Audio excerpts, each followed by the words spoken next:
cautionner la violence, bon, les mecs se font tirer dessus, c'est pas très drôle, mais ça veut pas rien dire tout ça. Hein. C'est pas des... Et effectivement, pour échapper à ça, c'est-à-dire au désespoir solitaire qui tourne à la psychose, et ce que le système favorise, parce que des individus dépressifs, ça ne pose aucun problème. C'est comment empêcher qu'ils se réunissent et qu'ils se rendent compte qu'ils ne sont pas déprimés, mais que leur névrose est une névrose objective, produite par le système, et qu'en réalité, ils sont en train de résister, et que leur malaise est la preuve d'une résistance politique, et que s'ils se fédèrent, ils peuvent transformer ce malaise en combat, en force, et même en plaisir. Et tout le travail du système, c'est d'isoler les gens pour qu'ils n'arrivent pas à opérer cette jonction, qui d'un seul coup produit une énergie et une vérité incroyable. Moi, c'est ce que je vois, c'est le plus de mails que je reçois sur mes livres, c'est que les gens me disent « je croyais que j'étais fou et dépressif, j'ai lu vos livres et je me suis rendu compte que je pense exactement comme vous, et vous m'avez d'abord aidé conceptuellement à articuler tout ça, en pensée cohérente, et en fait, vous m'avez aidé à comprendre que j'ai raison, que c'est moi qui suis dans le vrai, alors qu'on m'avait tellement matraqué que je finissais par me demander si j'étais pas devenu un fou, une merde ou un délinquant, enfin tu vois. Et ça c'est le genre de critiques que je reçois le plus souvent, qui sont pas des critiques sur la forme, c'est pas bien écrit ou mal écrit. Ces vos livres m'ont sauvé, hein, quelque part m'ont aidé. Et là, effectivement, c'est ça l'espoir. C'est à un moment donné, ces gens qui sont tous dépressifs tout seuls et au bord du suicide ou de l'acte dangereux, se réunissent, constituent un collectif politique, une force, agissent pour la transformation, et ça produit une épopée, ça sauve la vie. Alors après, 30 ans après, c'est les mêmes merdes à mon avis, hein, on retombe toujours, mais c'est pas grave. C'est-à-dire que la belle femme deviendra vieille et moche, enfin c'est pas grave, ce qui compte c'est que les roses fleurissent à nouveau, quoi. Et c'est ça le truc, c'est qu'on nous empêche, le système est très efficace, très fort, très pervers, et il empêche cette jonction. Il nous a atomisés, quoi, hein, démoralisés, déprimés, et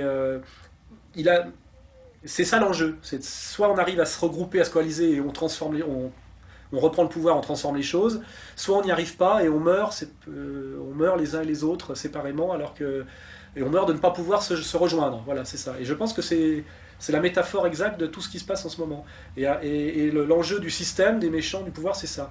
Il faut qu'ils restent isolés, soit dans la consommation abrutie, soit dans la dépression. C'est-à-dire que ça dépend du niveau d'intelligence, d'exigence, de lucidité. Alors soit c'est l'abruti, le mec qui est content parce qu'il a presque gagné au loto sportif et qui se dit qu'il gagnera la prochaine fois, et qui a son bouquet satellite, etc., qui est un peu déprimé mais pas trop, enfin dans la léthargie. Et puis le mec un peu plus exigeant, qui lui vraiment ça va mal, et qui dit ça me suffira pas, qui sait que d'avoir 150 chaînes de télé va pas le sortir de sa déprime, et qui veut se fédérer avec d'autres êtres humains, et là c'est de voir toutes les barrières qu'on met pour l'en empêcher, et est-ce qu'il passera outre ou pas, est-ce qu'il y arrivera ou pas.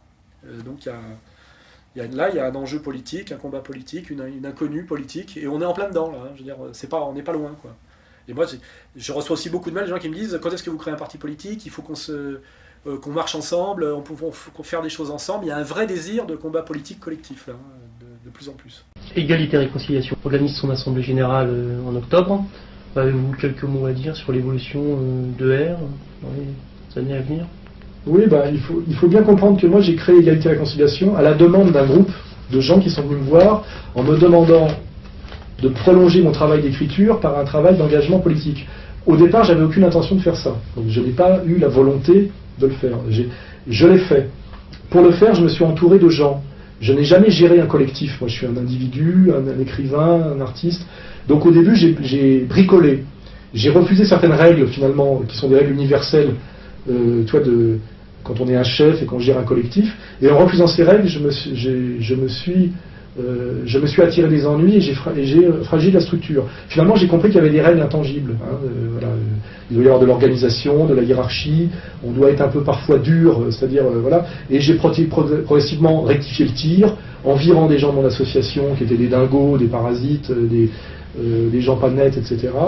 Et aujourd'hui, notre logique à nous, c'est de ne pas de faire du chiffre à tout prix, c'est-à-dire qu'on ne force pas les gens à adhérer, on est assez circonspect justement sur les adhésions, pour être pas forcément très nombreux, mais des gens sains, c'est-à-dire des gens formés intellectuellement, équilibrés psychologiquement, parce qu'on a eu la période effectivement, on avait les dingos, c'est ingérable, c'est insupportable.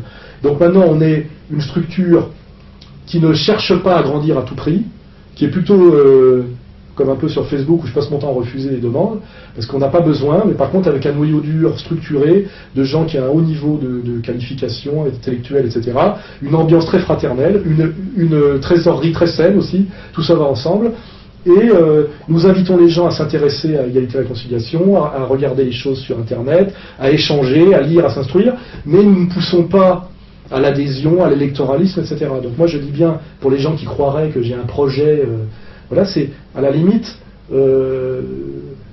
small is beautiful d'une certaine manière, on n'a pas, voilà, on n'a pas envie de concurrencer le Front National,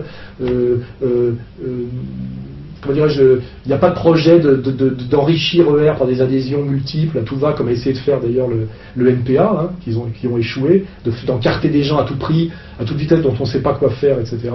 Nous, on est plutôt dans une logique de réseau, de formation, de structure, etc.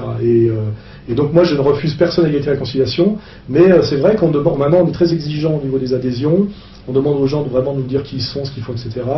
Il y a des périodes un peu probatoires, parce que voilà, faire du chiffre, de la masse et du n'importe quoi et du dingo, c'est pas notre truc. Voilà. Donc c'est notre prochaine université d'automne sera dans cette logique-là. Hein, voilà, c'est une organisation qui fonctionne bien, avec des cadres bien formés, des gens équilibrés, agréables à fréquenter. Moi, à un moment donné, je ne veux plus fréquenter des gens qui m'insupportent dans une logique de sacrifice pour la cause. À un moment donné, on n'a qu'une vie.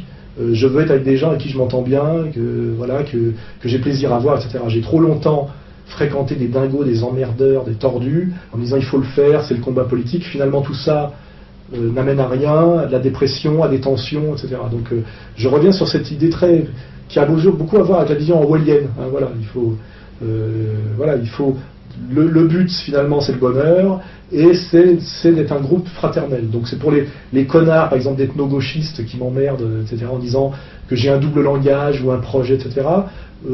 Comme ils peuvent le vérifier assez facilement, tout est là, il n'y a pas de double langage, je dis tout, hein. Je flatte absolument personne d'ailleurs, on me le reproche mais c'est ma logique, et j'ai pas besoin de plus, je veux dire voilà, il n'y a pas... ça va très bien pour moi, j'ai pas besoin, voilà, je cherche pas à encarter spécialement. Par contre, notre logique, effectivement, c'est de dialoguer. On le sait, là, je vais faire une conférence avec un imam très connu, etc. Égalité, réconciliation, ça, le principe, c'est de faire dialoguer des gens différents qui viennent pas du même monde et c'est pas le même avec le même.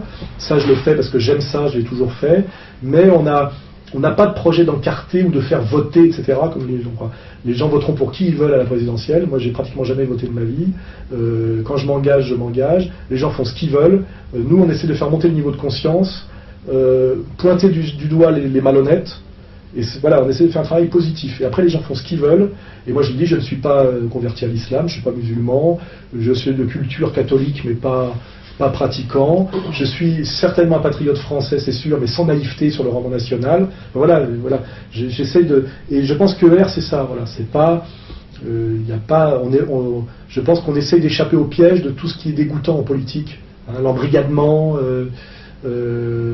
le culte du chef. C'est pour ça que moi, je suis souvent d'ailleurs dans l'autodérision d'une certaine manière, même si je suis un peu colérique, parce que tout ça m'emmerde. Voilà. Hein,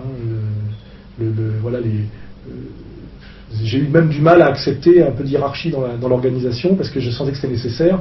Mais au départ, j'étais très anti-hiérarchie. Malheureusement, on est un peu obligé parce que quand on tutoie tout le monde et qu'on est trop libre d'accès, ça provoque des tas de choses perverses finalement qui finalement vous amènent à l'opposé de là où vous vouliez aller, quoi. C'est-à-dire, voilà. Donc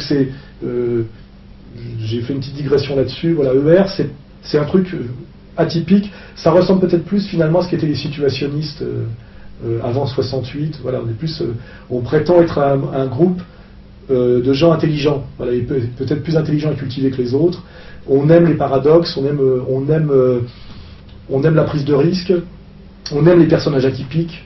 Moi, ça m'amuse de rencontrer des gens très différents. On aime la provocation aussi.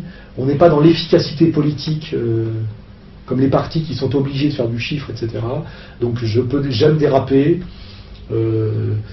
J'aime parfois être brutal et voilà, je n'ai pas de gestion d'image. Les gens qui me donnent des conseils de gestion d'image, j'ai vraiment envie de leur botter le cul, c'est qu'ils n'ont rien compris, parce que tout ça c'est le spectacle, tout ça c'est le système. Je n'ai pas de conseiller en communication, voilà, je me fâche avec des gens avec qui je ne devrais pas me fâcher parfois, je dis des choses peut-être que je ne devrais pas dire, mais tout ça pour moi est exemplaire. Voilà, si tout le monde faisait comme moi, je pense qu'on sortirait un peu de la merde, parce que tout le système est basé sur le contraire de ça.